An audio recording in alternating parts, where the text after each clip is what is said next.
Hey guys, back with another audiobook. Today we're going to be reading 8 pages of it, so let's get into it. Oswald knew that ball pits had been popular features in kiddie playlands, but had largely disappeared because of concerns about hygiene. After all, who was going to disinfect all those balls? Oswald had no doubt that if ball pits had been popular when he was little, his mom wouldn't have let him play in one. As a licensed practical nurse, she was always happy to point out places she found to be too germy to play in. And when Oswald would complain that she never let him have any fun, she'd say, "You know what's not fun? Pink eye." Except for the empty stage and the ball pit, the strangest features in Jeff Pizza was Jeff himself. He seemed to be the only person who worked there, so he both took orders at the counter and made the pizzas. But the place was never crowded enough that this was a problem. Today, like all other days, Jeff looked as if he hadn't slept in a week. His dark hair was sticking up in weird places, and he had alarming bags under his bloodshot eyes. His apron was stained with both recent and ancient tomato sauce. "What can I get you?" he asked Oswald, sounding bored. "A cheese slice and orange soda, please," Oswald said. Jeff stared off into the distance as though he had to think about whether the request was reasonable one or not. Finally said, "Okay, $3.50. One thing you could say about Jeff's pizza slices, they were huge. Jeff served them on flimsy white paper plates that were soon stained with grease, and the corners of the triangles always overlapped the plate's rims. Oswald settled into a booth with his slice and soda. The first bite, the tip of the triangle, was always the best. Somehow the proportions of the flavors in that bite were perfect. He savored the warm, melty cheese, the tangy sauce, and the pleasant, greasy crust. As he ate, he looked around at the few other customers. A pair of mechanics from the oil change place had folded up their pepperoni slices and were eating them like sandwiches. A table full of office workers clumsily attacked their slices with plastic forks and knives so they wouldn't drip sauce on their ties and blouses, Oswald guessed. After Oswald finished his slice, he wished for one more.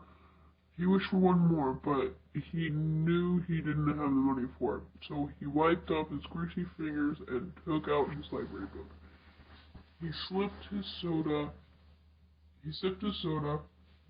and read, falling into the world where kids with secret powers went to a special school to learn how to fight evil. "Kid," a man's voice startled Oswald out of the story. He looked up to see Jeff in his sauce-stained apron. Oswald figured he had outstayed his welcome. He had sat in the booth reading for 2 hours after having bought a meal that cost less than $4. "Yes, sir," Oswald said, because politeness never hurt. "I got a couple more cheese slices that didn't sell at lunch. You want 'em?" "Oh," Oswald said, "no thanks, I don't have any more money." He wished he did, though. "On the house," Jeff said. I just had to throw 'em out anyway." "Oh, okay, sure, thanks." Jeff picked up Oswald's empty cup. "I'll get you some more orange juice while I'm at it." "Thanks." It was funny Jeff's expression never changed. He looked tired and miserable, even when he was being extra nice. Jeff brought 2 slices stacked on a paper plate and a fresh cup of orange soda. "Here you go, kid," he said, setting down the cup and a plate. "Thank you." Oswald wondered for a minute if Jeff felt sorry for him, if Jeff might think he was terribly poor like the harmless people who hung out all day in the library. Instead of the regular, barely making ends meet poor that he was. But when Oswald figured if there was free pizza sitting in front of you, maybe it wasn't time to worry about the reasons for it. Maybe it was time to eat. Oswald had no problem polishing off the 2 huge slices. For the past month, his appetite had been unstoppable. When Mom cooked him piles of pancakes in the morning, she said he must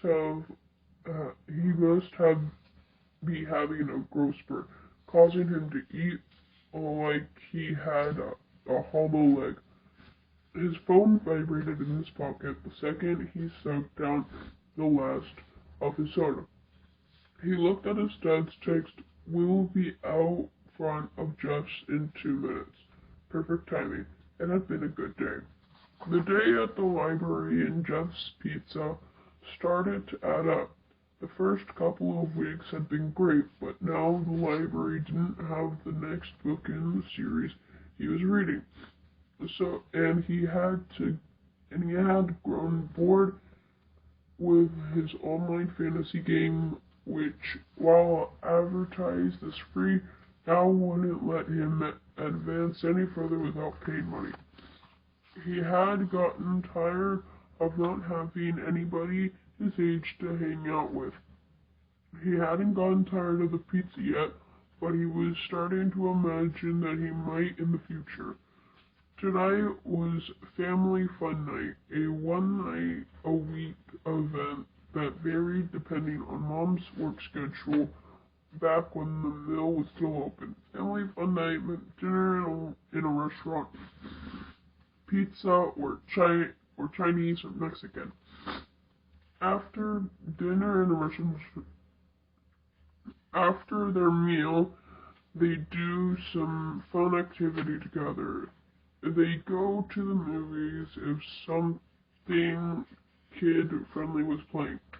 But if not, they'd go to the bowling alley or to the roller rink where Mom and Dad used to go on dates when they were in high school. Mom and Dad were great skaters and Oswald was terrible, but they'd skate on either side of him, holding his hands and keeping him up.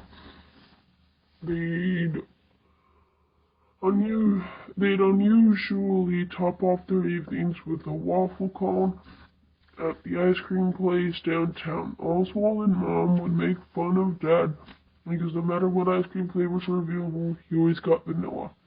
Since the mill closed down, though, Family Fun Night had turned into an at-home affair. Mom would make something for dinner that was easy but festive, like tacos from a mix or hot dogs. They'd eat and then play board games or watch a movie they'd rented from Redbox. It was still fun, of course, but sometimes Oswald wished out loud for the old days of seeing new movies at the theater and having waffle cones, and Dad had to remind him that the important thing was that they all got to spend time together. Sometimes when the weather was nice, they'd have a family fun night.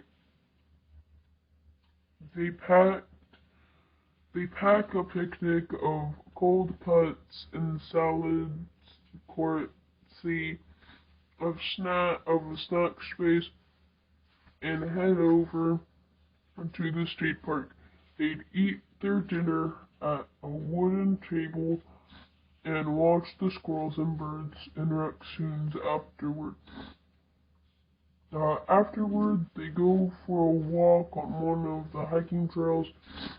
These outings were always a nice change, but Oswald was also aware of why these were the only family fun nights that ever got them out of the house. Picnics were free. Tonight they were staying and Mom had made spaghetti and garlic bread. They had played a game of Clue, which Mom won as she usually did, and now they were piled up on the couch together in their pajamas with a huge bowl of popcorn between them watching a remake of an old science fiction movie. Once the movie was over, Dad said, "Well, that was pretty good, but not as good as the real version." "What do you mean, the real version?" Oswald said.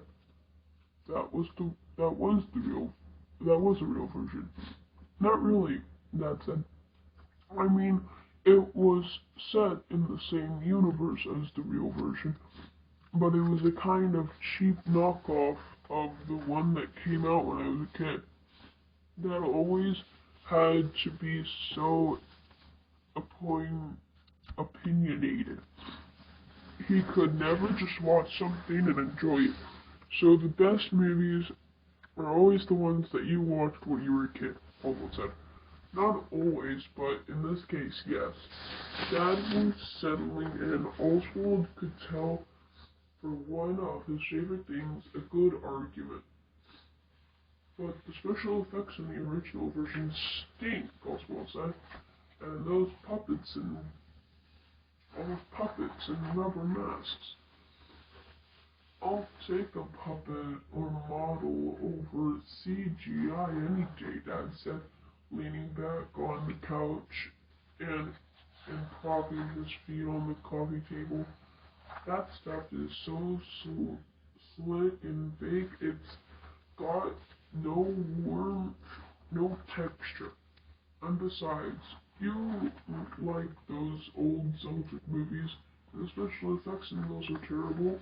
"Yeah, but I just watched those to make fun of them," Oswald said, even though he really did think Zelda was pretty cool.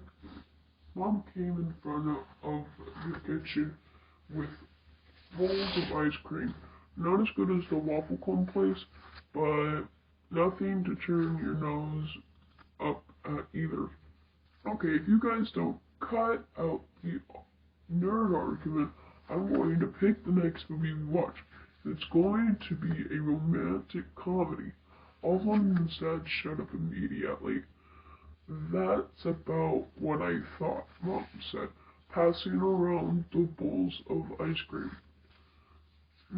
As Oswald was lying in bed sketching his medical animals, his phone vibrated on his nightstand where there was only one person other than his parents who ever texted him. "Hey," Ben had typed on screen. "Hey, back," Oswald typed. "How's your summer?" "Awesome. At Myrtle Beach for vacation. It's so cool. Arcades and mini golf everywhere."